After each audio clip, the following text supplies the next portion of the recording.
Hello, everyone. I'm Josh Oakes with smartsocial.com, and I'm so honored that today you're joining us, whether it's on iTunes, Stitcher Radio, on YouTube, or Facebook. You're listening to the smartsocial.com podcast, where we help parents all over the world to keep their kids safe so they can someday shine online. It's our dream that your kids use these devices with a purpose instead of a pastime. It treats them like an adult a little bit better, and it protects them when you are not there because they'll have a better understanding of how it works. Today, live from Atlanta, Georgia, I have Ben Halpert. He is with SavvyCyberKids.org. He's the founder. That's SavvyCyberKids.org. There's a link below, more about him. Ben, welcome to the video. Thanks for having me, Josh. So, Ben, the topic today is a very important one, and I'm glad that you're here because you speak to a lot of students around the country and you speak to younger students quite often.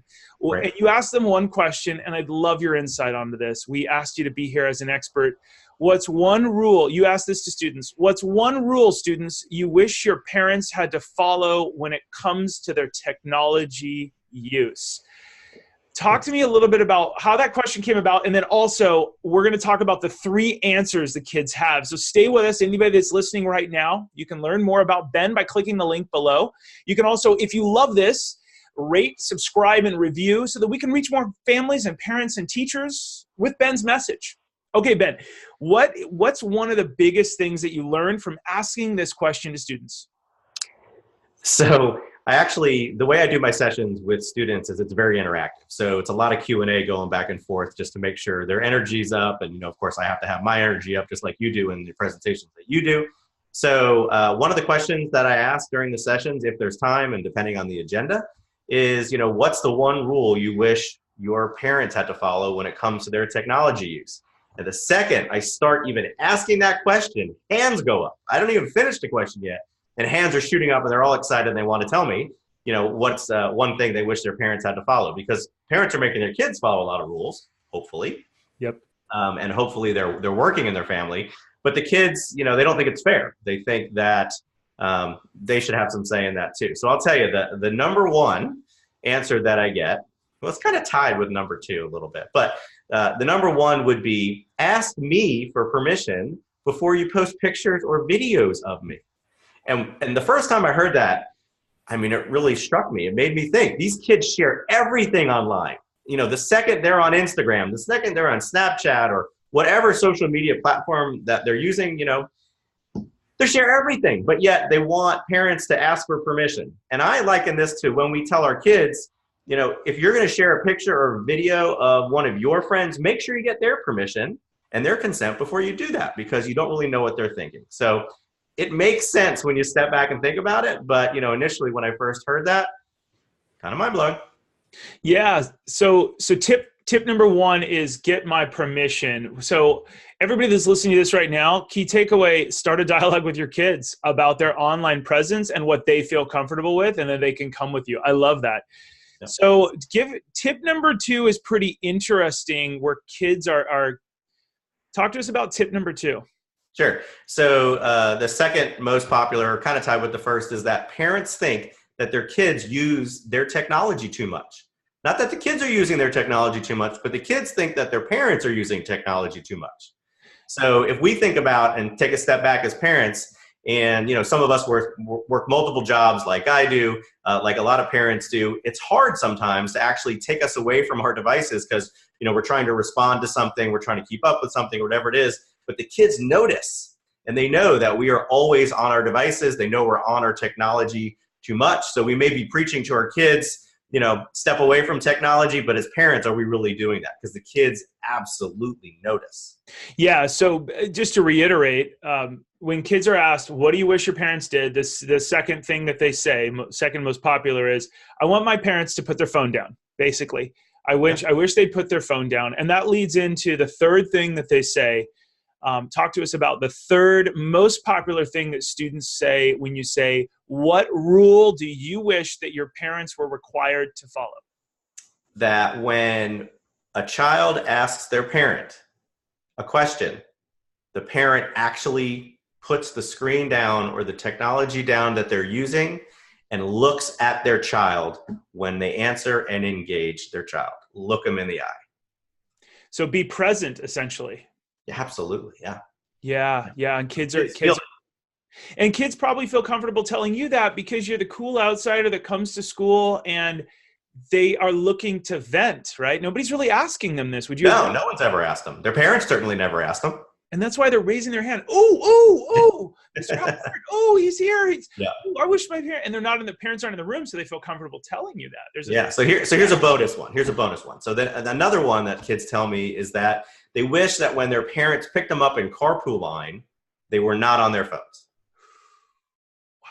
So kind of gets to paying, kids a little bit more attention.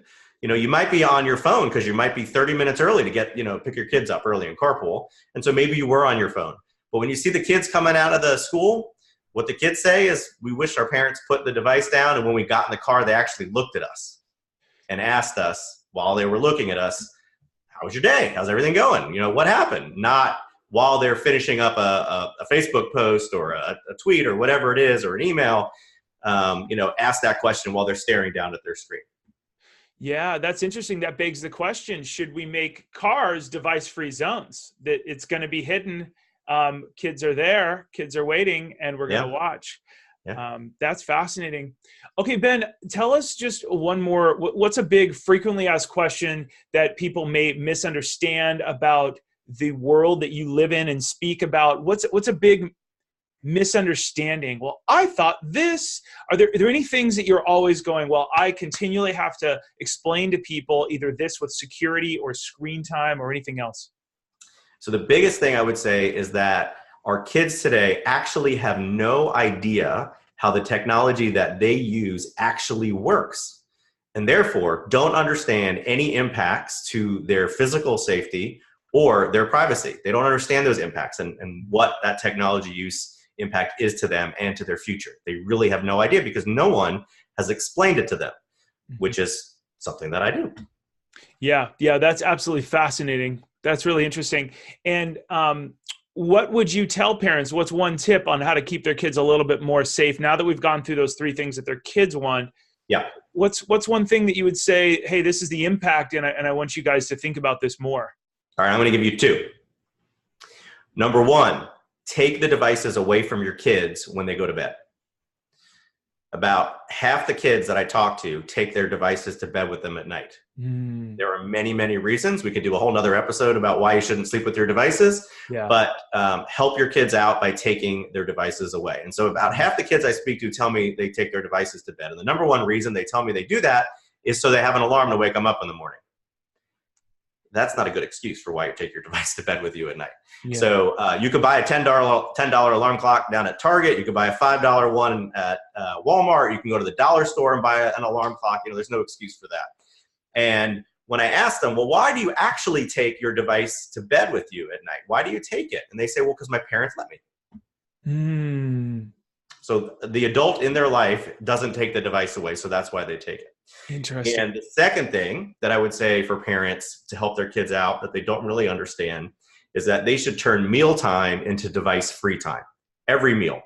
When you're having breakfast, lunch, dinner, maybe it's a snack. When you're eating, no technology, no screens, because you're focusing on the screen and not your kids. And your kids need to learn how to socialize, how to communicate with other people, and they can only do that by watching your facial expressions. That's how humans and the brain actually learns how to communicate with others. It's actually watching other people, not listening to their voice. So those are my two tips. Interesting. That's so fascinating. It's a great tip. And I think people all over the world agree that dinner time is important. We have another friend has to gather. It's a little sticker game that, because teenagers are so hard to get to talk, they have this sticker game. They make the sticker game the bad person. Hey, get a sticker. Oh, the sticker says you have to share something that happened this week that was your favorite thing. And to gather moments kind of pulls it out of your kid. It's kind of cute. Really neat. Yeah. Hey, Ben, I want to thank you for coming on today. I really appreciate it.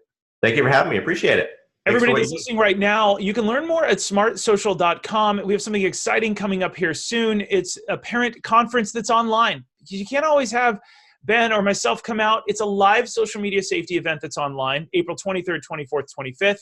You can visit smartsocial.com/join. And our guarantee is that you're going to know every app that is on your kid's phone if they do have a phone. If they don't, we'll teach you every app. We walk through our top 80 that we've rated. know who your kids are talking to online ahead of time, and we'll teach you kind of how that stuff works. And then get ahead of your kids on social media. And we're going to motivate, and this is our favorite thing to do at smartsocial.com. We believe every student someday should have a resume, a portfolio. We're going to motivate your kids, if you bring them to this, to maintain a positive social media footprint, to protect your family's image. That's at smartsocial.com. And you can register for this and watch it from home. So you don't have to go to a school. And there's 3 dates, and there's 2 times each date. So I'm going to give this speech 6 times. And we're excited to protect people all over the country. And if you miss it, that's fine. You can click the links below to learn more about Ben. You can learn more about smartsocial.com. No matter what you do, parents, make sure that you're having a healthy dialogue with your kids. And as Ben so wisely shared, students are begging you to put those devices down and to dialogue with them and to be present. We're thankful for all of you. And Ben, thanks for your time today. We really appreciate it. I know you're busy, so thank you. Thanks for having me. Thank you. Have a great day, everybody. As always, keep it light, bright, and polite because your kids are watching online. We'll see you on the next episode.